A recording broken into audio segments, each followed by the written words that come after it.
Very good evening to all my dear students and viewers. जैसे आपको पता है कि कल हमारा जो टॉपिक था टेनिस था, तो बी कंटिन्यू टुडे इंशाल्लाह। कल हमने टेनिस के बारे में आपको कहा था कि हम टेनिस के 12 टाइप्स कैसे फॉर्म करते हैं। वही मेरे पास एक प्रोफाइल है, ये एक टेबल है जिसके बारे में हमने कल बात की।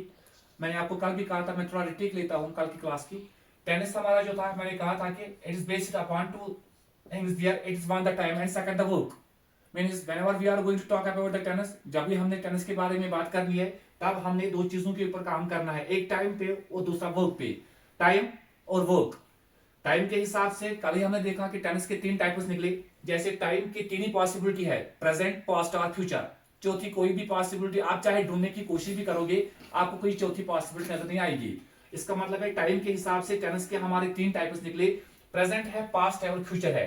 मैंने टाइम वाले हिस्से को रेड मार्कर से मार्क किया है ताकि आप आराम से समझ जाओगे। तो वर्क वाला जो हमारा हिस्सा, दूसरा हिस्सा टेनिस का है। काम भी हमारे 4 किस्म के हो सकते हैं। इट में इंडेफिनिट, कंटिन्यूअस, परफेक्ट और परफेक्ट कंटिन्यूअस।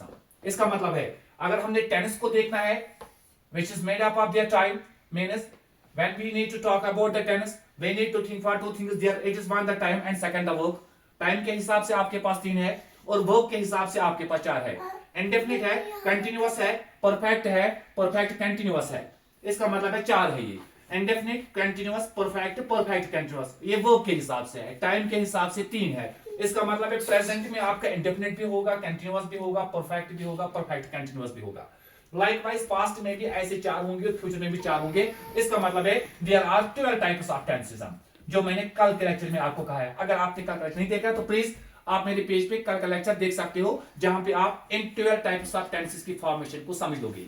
अब टेनिस को समझने के लिए जो हमारे पास आज का टॉपिक है वो है, अगर अपने टेनिस को समझना है फिर आप मान लीजिए कि हमें 2 चीजों को समझना है। It is one here the time and second is the work. Time and work, 2 चीजों को हमने समझना है। टाइम को समझने के लिए और वर्क को समझने के लिए हमारे पास 2 टाइप्स ऑफ वर्ब्स है। We are having here 2 types of verbs. One is pertaining to the helping verbs, जिन्हें हम हेल्पिंग वर्ब्स के नाम से जानते हैं। हेल्पिंग वर्ब्स हमारे पास होते हैं, हम उन पे भी बात करेंगे।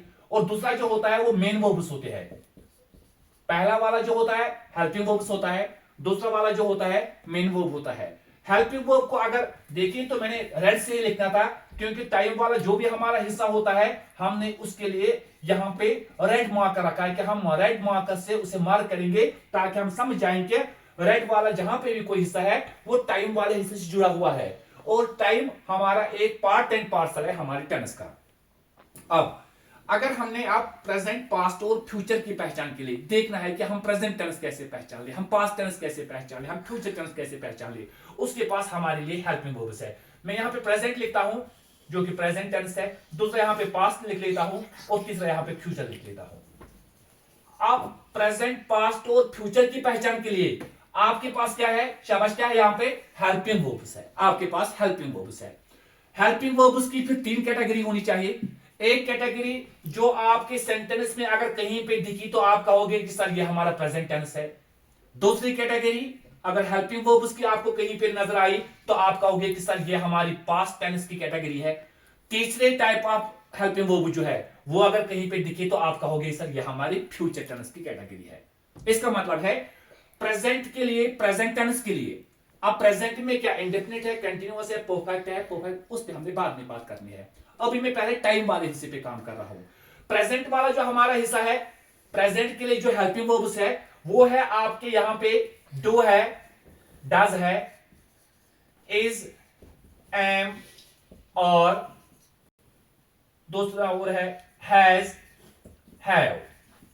पास्ट के लिए हमारे पास है did, was, wire, had. Future के लिए हमारे पास है विल और शैल। बाद में हमने हैव का भी इस्तेमाल करना पड़ेगा, वो बाद में देख लेंगे। ये हेल्पिंग वर्ब्स है। इससे आप टाइम की पहचान कर सकते हो। हेल्पिंग वर्ब्स को याद रख के आप किसी भी सेंटेंस को प्रेजेंट टेंस का नाम दे सकते हो, पास्ट टेंस का नाम दे सकते हो या फ्यूचर टेंस का नाम दे सकते हो। बस आपने याद रखना कि हेल्पिंग वर्ब्स, अगर आपके हेल्पिंग वर्ब्स किसी भी सेंटेंस में डू, डज, इज, एम और हैज या हैव है तो आप बिना शक के कह सकते हो ये हमारा प्रेजेंट टेंस है। अगर आपके सेंटेंस में हेल्पिंग वर्ब्स में से डिड है, वाज है, वायर है, हैड है तो ये आपका पास्ट टेंस है। अगर आपके सेंटेंस में फ्यूचर टेंस कहीं पे फ्यूचर टेंस में कहीं पे विल या शैल है तो आप कह सकते हो कि सर ये हमारा फ्यूचर टेंस है। अब प्रेजेंट में इंडेफिनिट है, कंटिन्यूअस है, परफेक्ट है, उसके लिए जरूर आपका सवाल होगा कि सर जैसे आपने हमें टाइम वाले हिस्से की पहचान के लिए हमें हेल्पिंग वर्ब्स दीजिए, वैसे अब हमें आप काम वाले हिस्से के लिए भी मेन वर्ब्स की पहचान बता दीजिए। Surely I will communicate in the next video. Do connect or remain connected with my Facebook page, Shahnawaz Ahmed Koka. Thank you.